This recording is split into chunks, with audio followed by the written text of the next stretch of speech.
Good afternoon, and this is Abhijit Nandi Mazumdar. Welcome to ANM News, and we are going through a very, very critical phase as far as the coronavirus is concerned. No end in sight.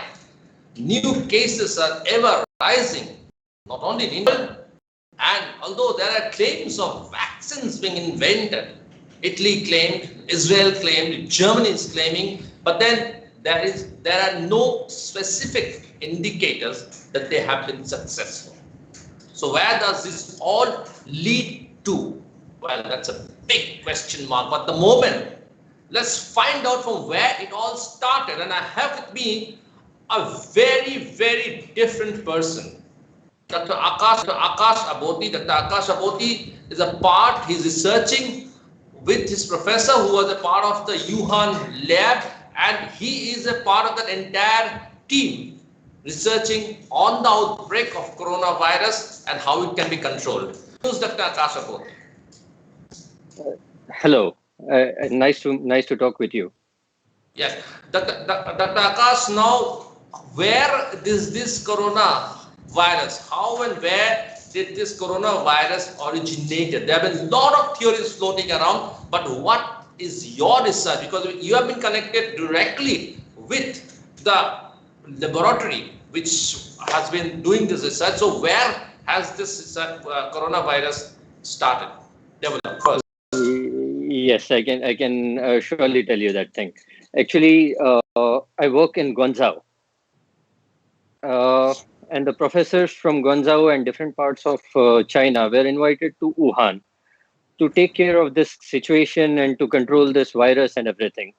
So what exactly happened with their research is, at the beginning, they were not aware how did this virus came from, or what exactly it is, or how we can help it out. Even they were same as other parts in the world. So they started a research what exactly it might happen or what it is from. In the beginning, they found like 7 patients suffering from pneumonia, a severe pneumonia. They started treating them with different kind of pneumonia treatments, different kind of pneumonia antibiotics. But the patients didn't recover, and all 7 of them died. So the government, the hospital, the doctors thought this is not only pneumonia, this is something more than pneumonia. Then they started their research, and in their research, they came out with that there is a new virus outbreak. Same thing which happened in 2003 with China.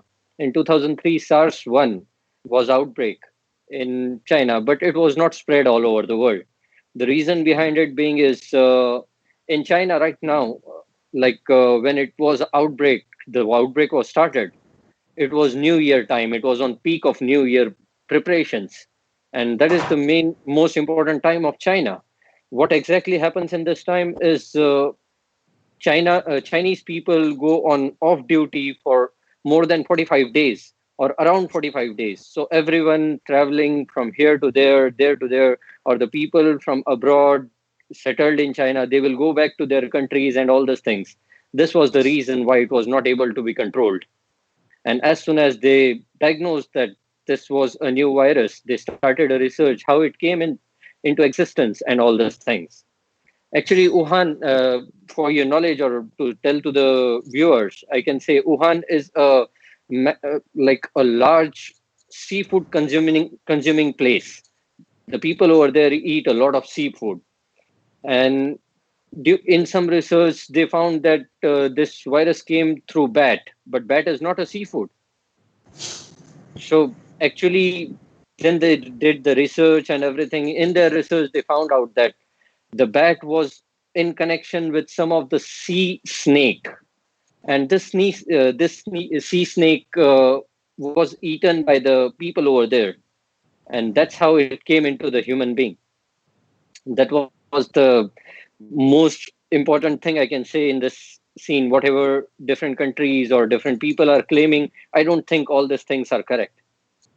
So your research and the entire research points to the fact that it came from infected bats, and bats, not directly from the bats to the seafood, and from the seafood that is eaten by the people of Wuhan, that's how they got it, and it spread from there. That is what exactly happened as far as the origin of coronavirus is concerned.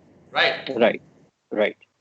Okay, great. So from there, when this thing spread from the bats and the seafood from Wuhan, it spread Mhm. to rest of the country and then to rest of the world. Now, where do we stand at the moment? There are a lot of people, because you have been doing this research, so you know this virus originates from the bats. And now Italy has claimed that they are a vaccine. Israel has said they have made a progress. Germany has said there are progress. Plasma therapy is one that has been talked about. Then microbacterium W is being talked about as generating immunity. So where does all these things stand vis-a-vis this coronavirus?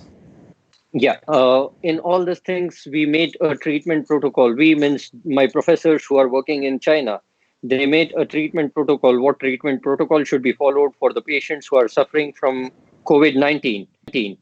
So what exactly happened in this is when they were researching and they were treating the patients in all the scene, the patients were treated with different kind of protocols. Finally, they came up with a final protocol which have three different categories. In one category, that is medication, what whole world is using right now, that stands with loponavir, ritonavir, and remdesivir. Now, you might have heard in these days, remdesivir is one of the medicine which is declared by Japan and USA that this is the most effective medicine for the coronavirus patients. So this they are giving by the day one. They are trying and they are passing on the knowledge that yes, this medicine can be worked, this medicine can be worked or used or so on. And the second category was plasma therapy, what we already discussed on, or everyone in India knows that we are doing it in New Delhi, in Mumbai, we are practicing that therapy. But yet we have to practice one more therapy that is not so expensive, not so tough, and that is oxygen therapy.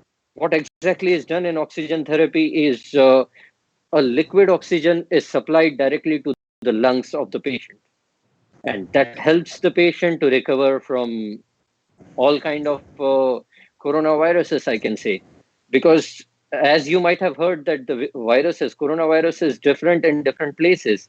The virus came from Spain is different, the virus came from China is different, and the virus we found in India are different. All these viruses are of different categories, features.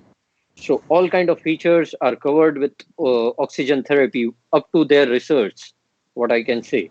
So now we have to start in India on a mass level. I can say we should do oxygen therapy to control the deaths. That would be the really big thing, big outbreak for us to treat the coronavirus patient, and we can recover. We can like save a lot of deaths in this. Great. So no, one question that I want to ask you here is that you are propagating the oxygen therapy. Therapy, can this oxygen therapy be done at home? B, can a patient sizably recover? I mean, not very severe patient, mild and a little more than mild patient. Can that patient recover through oxygen therapy? Yeah, the patients can recover through oxygen therapy, but they cannot do this therapy back home because, as I said, a liquid oxygen should be insulted. It should be put directly to the lungs, and that cannot be done back home. So the So, patient needs a procedure. So in that case, it needs to be done in hospital, in the hospital. So a patient needs to go to a hospital to get this type of treatment done. Definitely. Okay, so and that is the most oxygen therapy and remedial, the other drug that you mentioned just now. Remdesivir. Yeah. Okay, these two are the most so far the most used or the most known drug or a Treatments. therapy that can cure coronavirus. That's what you're saying. Right. I can talk more about plasma therapy. Now we are doing plasma therapy for all kind of patients in India. But actually, plasma therapy is effective only for the patients who fall in between the age range of 15 years to 50 years. Not more than 50 years, patients can be recovered with plasma therapy, and it is also dangerous for that kind of patients to donate plasma as well, to receive plasma as well. So, what my suggestion would be is our country can take plasma therapy, give plasma therapy to only patients who fall in between the range of 15 years to 50 years. That But then, would Dr. help our. Prakash, there is a big debate going on in India stating that somewhere plasma therapy is successful and somewhere it is not successful. Uh, yes, definitely it is. Because as I said, plasma therapy is effective, but not effective for all the patients. It depends on the patient's condition. It depends on the patient's situation. What is the patient's situation right away? And then we can do plasma therapy. You need to consider, it is a clinical saying that you need to consider first what results you will get with the patient. So, Dr. Akash, is plasma therapy more effective or the oxygen therapy? I can say oxygen therapy is more effective as per And, the research done in China until now. and oxygen therapy can be given to any age group. Yeah, age group doesn't matter much in oxygen therapy, but you cannot do that back home as you asked me before. That I understand. So, age group doesn't matter in oxygen therapy. And what is the percentage of recovery in oxygen therapy treatment? As per their research, it says 70 to 75% is the recovery rate in that oxygen therapy, and that is really a big number. So in that case, if a person is of the between the age group of say 20 to 65, 70, in that age group, if you put oxygen therapy treatment, then there are very, very high chances of a full-scale recovery. Definitely, it is. So I can say it can be a new outbreak for Indian government or for Indian doctors to perform oxygen therapy, a high dose oxygen therapy. So what is the procedure? You need to perform a high dose liquid oxygen, and you need to directly make it reach to the lungs.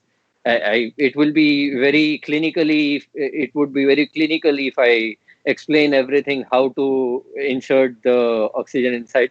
So I don't think your viewers need that thing. Right now, Right. I made a PPT related to this, and I'm forwarding it to everyone, whoever doctors are in my contact, or I also forwarded it to PM office. So I am doing my job from my end. So I think now it's the time of government and the doctors who should perform this therapy. So in this under this situation, Dr. Akash, is oxygen therapy very expensive? No, it is not. It is actually not so expensive. As compared to plasma therapy, it is actually not. If you want to do a plasma therapy, it is actually expensive, but not oxygen therapy. You just need a liquid oxygen to perform the therapy. That And is on mass scale available in all kind of hospitals. absolutely. And how long does this treatment take? How much of an oxygen? What is the period? Like it may take 7 days for few patients, it may take for 14 days for few patients, but safer side, a patient need to stay in hospital for 7 to 14 days. That is also an incubation period for COVID-19. The reason behind it is if a patient is again suffering from COVID-19, can be like reoccurrence, I can say, can be diagnosed in hospital itself. So oxygen therapy is the new mantra, the new dose for recovery of a coronavirus patient, irrespective of his age, irrespective of the status he is in, whether it is minor, major, mid, or severe coronavirus attack, and it can be performed on anybody and is not very expensive. The only thing is that you need to go to a hospital, and the time period that is taken is usually between 7 to 14 days. That's what you're saying, Dr. Akash, isn't it? Right, it looks like that. It is not very new, I can say. Even before we performed this kind of therapies in India in different kind of diseases related to lungs, we performed this therapies. It is not so new therapy, or it is not something like we never performed this therapy before or something like that. Do you, in such a situation, my last question will be, do you require to know the status of the lungs, whether the lungs is in good state or in extreme bad state? You need to clinically evaluate the patient if that patient can receive oxygen therapy or not. Okay, and what do you think are the percentage of in coronavirus cases? What do you think the percentage of patients will be able to take, what percentage of patients will be able to take oxygen therapy? If I can talk about patients, even now in India, the death ratio is around 4%. 4 to 5% patients are dying due to COVID-19 who are diagnosed. And that number is really high. I can talk about Thailand. Thailand is a small country, right? And it has the maximum number of traveling people, the tourism. But still, Thailand is recovering very fast. The ratio in Thailand is just 1.8%. Can you imagine that? True. So we need to. Are they using oxygen therapy there in Thailand? They are also using oxygen therapy. They are also using medication therapies, what I spoke about before, and they are also using plasma therapies as well. You need to combine all these therapies to get a good result. Okay.